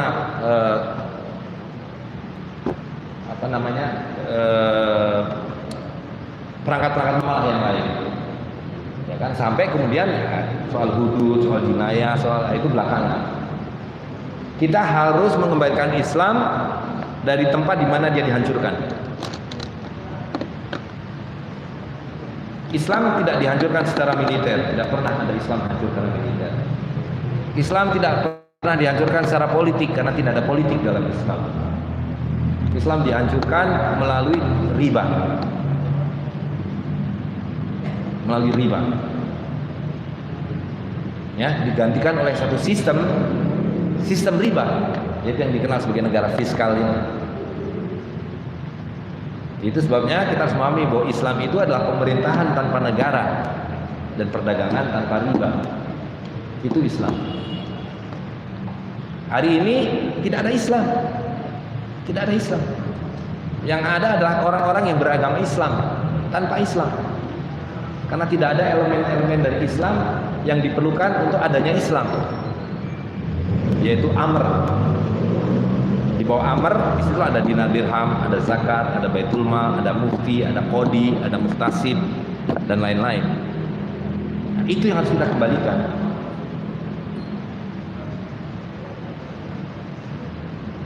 Nah, pertama ini harus dibongkar dulu sihir ini. Kita ini semua masih di bawah pengaruh sihir ini masalahnya. Betul nggak? Sihir ini yang harus dihapus. Dan cara menghapus sihir ini adalah ubah nafsmu. Yughayyiru ma bi anfusihim. Ya. Dan salah satu cara mengubah nafs itu adalah ya kita harus kembali kepada Allah SWT. Hari ini tidak ada Allah SWT dalam kehidupan kita. Allah SWT hanya ada dalam separuh kehidupan kita, yaitu ketika kita di masjid, kita di musola, betul nggak? Begitu kita ke pasar, ke kantor, Allah SWT tidak ada lagi. Kita tinggalkan. Kita mentaati, menyembah sesuatu selain Allah SWT. Jadi split. Itu yang disebut psikotik, itu yang disebut sakit jiwa oleh Allah SWT dalam Al-Quran. Karena riba, maka kita kalau di masjid ingat Allah, di pasar, di kantor tidak ingat Allah. Kita mengingkari Allah SWT. Itu. Nah, jadi riba ini tadi saya sudah sampaikan ya, saya rasa ya, riba ini hanya akibat dari splitnya kita ini, split personality. Dan split personality kita ini adalah akibat lagi dari kita meninggalkan atau tepatnya menyekutukan Allah SWT dengan sesuatu yang lain. Nah, dulu di zaman jahiliyah sama. Kalau ditanya siapa Tuhanmu? Allah SWT. Tapi siapa yang disembah, yang ditaati, yang ditakuti, yang dicintai? Latah, Manah, Uzza. Betul enggak? Tapi itu jelas bentuknya patung.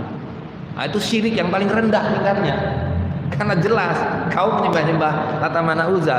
Hari ini syiriknya akbar, syirik akbar. Tapi begitu halusnya sehingga kita tidak menyadari bahwa kita dibikin syirik oleh sistem ini. Kita hanya mengakui asyhadu alla ilaha illallah, asyhadu anna muhammadar rasul di mulut saja. Dan ketika sholat saja di masjid. Begitu kita di kantor, di pasar, cincai. Ya kan? Tidak ada lagi Allah SWT. Nah, jadi yang paling basic itu kembalikan dulu Allah SWT dalam kolbu kita. La ilaha illallah Muhammadur Rasulullah. Jangan di mulut, di kolbu, dan dari kolbu yang disebut iman adalah pada pembuktian. Nah, sekarang iman ini Anda menjadi lip service, ya kan? Dan karena itu dalam tingkat amalan kita tidak beramal, tapi berdiskusi, berdebat. Bagaimana dinar dan dirham, bagaimana menjalankan asusa ini itu. Jadi ibarat ada kebakaran. Ya, jadi yang namanya pengetahuan itu, kalau dalam bahasa Inggrisnya knowing is in the doing. Pengetahuan itu adanya pada amal. Ya kan? Kalau di belakangnya ada kebakaran besar nih, terus kita cuma kebakaran, itu berarti dia nggak ngerti ada kebakaran. Betul nggak? Apalagi yang cerita, waduh itu kebakaran tuh apinya begini, panasnya sekian, nanti kalau dibiarkan akibatnya begini-begini. Nah, itu berteori. Orang yang mengerti bahwa itu ada kebakaran adalah nggak pakai ngomong, dia lari ambil ember, isi air, dia siram, ya kan? Nah, itu yang harus kita lakukan hari ini. Sekali lagi kata Nabi, lakukanlah apa yang kamu tahu, maka Allah SWT akan beritahu apa yang kamu tidak tahu. Jadi seperti kata Bapak, tinggal action. Oke, ada lagi yang lain? Sambil menunggu, masih hujan ya.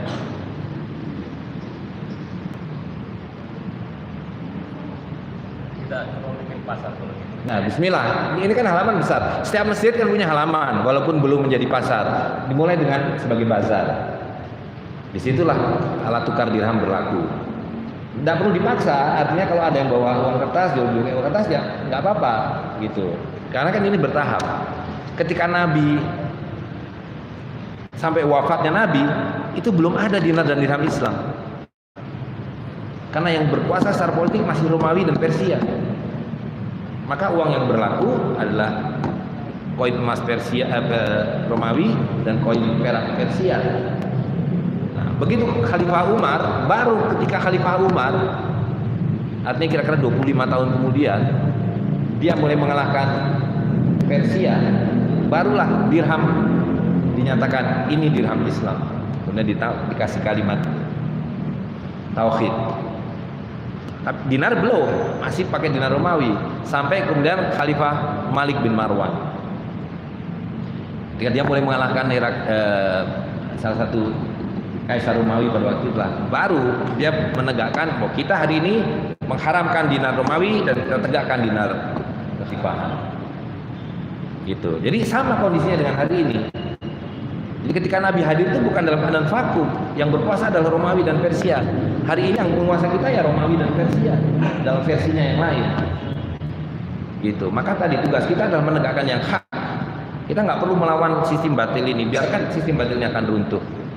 Itu yang sama sebut kita menyongsong zaman baru. Kita bukan di akhir zaman, kita di ambang zaman yang baru.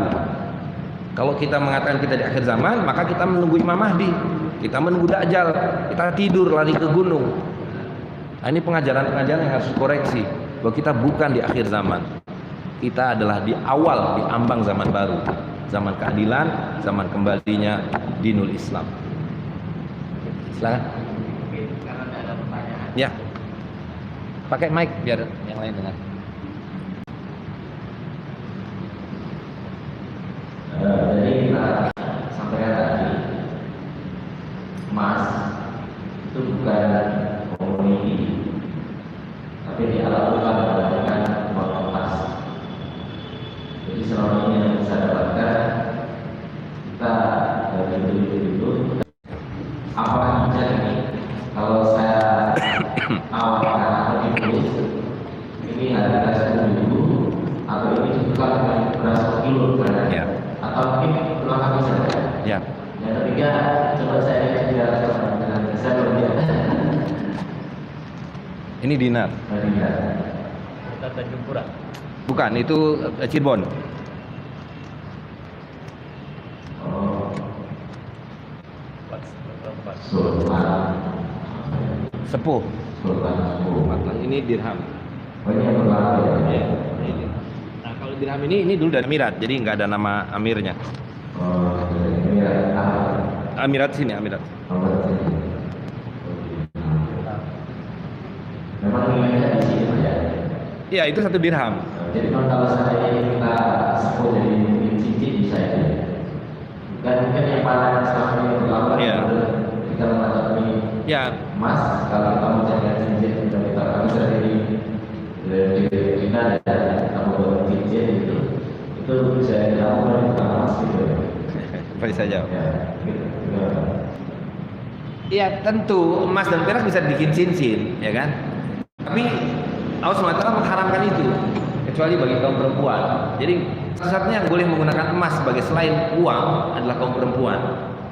Kaum perempuan, karena Nabi mengatakan kaum perempuan itu perhiasan, maka dia dibolehkan menggunakan emas sebagai perhiasan. Tapi kan kalau buat kalung nggak ada kalung sampai 2 ons kan? Atau gelang sampai setengah kilo gitu. Secukupnya dan tidak ada kewajiban zakat. Nah, jadi Imam Ghazali mengatakan orang-orang yang memiliki dinar dan dirham dan tidak membelanjakannya itu adalah orang yang tidak bersyukur. Coba renungkan ini luar biasa. Dia mengatakan orang yang punya dinar dan dirham dan tidak membelanjakannya adalah orang yang tidak bersyukur. Dan orang-orang yang mengubah dinar dan dirham menjadi perhiasan adalah orang-orang jahat. Kenapa? Karena dia membuat emas dan perak yang harusnya beredar menjadi tertimbun, disimpan-simpan saja. Maka Imam Ghazali bilang itu orang jahat. Bayangkan kalau Imam Ghazali hidup hari ini, dia melihat semua emas dijadikan batangan yang cuma disimpan di berangkas, ya kan? Nah, lalu kemudian tadi emas didefinisikan sebagai komoditi, maksudnya dalam konteks terhadap uang kertas. Tentu emas itu komoditi, seperti halnya kambing adalah komoditi, kedelai adalah komoditi, dan justru yang bisa sebagai uang itu harus komoditi yang punya nilai. Nah, uang kertas ini bukan komoditi, tidak ada nilainya, tapi sekarang pun dijadikan komoditi, diperjualbelikan. Coba apa nggak sakit jiwa orang membeli dolar dengan rupiah yang cuma beda nama, yang satu ditukar 15.000, betul nggak? Ini 1 unit rupiah, yang di situ 1 unit dolar. Wujudnya nggak ada, dua-duanya nggak ada, cuma nama. Terus kita membayar 15.000 kali lipat. Itu sakit jiwa. Jadi kita terus-menerus membiarkan sistem riba ini, kita sakit jiwa terus. Kita tahu bahwa ini haram, ini batil, ini nggak betul, tapi kita biarkan. Itu yang namanya sakit jiwa, psikosis, gitu, ya kan? Jadi sekali lagi bahwa kita harus mulai berubah pemahaman kita dan mindset kita bahwa emas itu Allah ciptakan dengan tugas khusus. Bahkan ada satu hadis itu Dailami, riwayat Dailami. Di situ disebutkan ketika Allah mengusir Nabi Adam dari surga ke dunia, semua bersedih, semua menyesali kecuali emas dan perak. Lalu Allah tanya kepada emas dan perak, kalian berdua kenapa tidak bersedih dengan Adam diusir? Kata emas dan perak, tentu saya sangat gembira pada orang-orang yang taat kepada Allah SWT, daripada mereka yang membangkang dan kemudian dihukum. Ya, saya tidak. Kenapa saya mesti bersedih? Lalu Allah berkata pada emas dan perak, kau akan diberkahi, dan hanya dengan kedua itu, emas dan perak, manusia akan bisa hidup. Gitu. Nah, saya nggak tahu status hadis ini, tapi ini ada dalam riwayat Dailami, hadis nomor 300. Gitu. Nah, jadi kita harus mulai memahami itu, dan tetua-tetua kita paham itu, bahwa emas adalah harta, bahwa emas adalah uang. Sehingga di Aceh itu ada satu dokumen yang ditulis oleh Iskandar Muda, saya kira itu dalam satu semacam deklarasi petuah-petuah yang diwariskan kepada bangsa Aceh. Nah, itu salah satunya adalah bahwa bangsa Aceh harus menjaga keterampilan dan pengetahuan tentang emas dan perak. Dan tetua-tetua Bugis ini, ya kan, seluruh Nusantara ini uang emas hanya datang dari 2 tempat, dari Aceh dan dari Goa. Jadi kalau sekarang ini kita anak turunnya orang-orang Bugis, orang-orang Makassar ini tidak lagi mengerti emas dan perak, Masya Allah. Itu yang saya maksud. Masa depan kita harus kembali kepada masa lalu kita. Kita gali lagi Kalau di sini ada karya-karya sastra bahkan yang luar biasa, saya yakin ada kitab-kitab fikih yang ditulis oleh ulama-ulama. Mungkin Syekh Yusuf pernah menulis kitab fikih, saya nggak tahu. Atau mungkin syekh-syekh yang lain di zaman Sultan. Tidak mungkin ada sultan tidak ada fakihnya. Sultan selalu didampingi para fakih, para qadi, para mufti, ulama-ulama besar. Nah, hari ini begitu banyak ulama, tidak ada fuqaha. Ulama kita hari ini ulama yang ditanya apa saja pasti bisa jawab. Seolah-olah jawaban itu tidak ada pertanggungjawaban apa-apa. Ditanya apa aja kan jawab. Kalau ulama dulu, saya kira separuh dari pertanyaan yang ditanya orang jawabannya tidak tahu. Saya tidak tahu. Nah, itu menunjukkan bahwa tadi amal itu hilang, yang ada hanya teori. Nah, kalau berteori apa saja bisa. Nah, yang kita harus kembalikan supaya pengetahuan itu kembali adalah amalnya. Itu. Jadi kita kembali kepada Kesultanan Goa dan Kesultanan mana lagi? Bone, Makassar. Itulah masa depan kita. Sistem ini sedang proses kolaps. Itu. Nah, itu baru betul. Ini adalah akhir dari zaman kapitalisme ini, zaman riba. Tapi bukan akhir dari zaman. Justru kita baru akan mengawali zaman yang baru. Zaman keadilan. Silakan ada lagi yang lain? Mungkin terakhir ya, jam 7:15. Baik, kalau tidak ada, mudah-mudahan ini menjadi satu perenungan dan amalan bagi muslimin di sini. Dan saya mohon maaf kalau ada kata-kata yang kurang berkenan. Akhirul kalam, wassalamualaikum warahmatullahi wabarakatuh.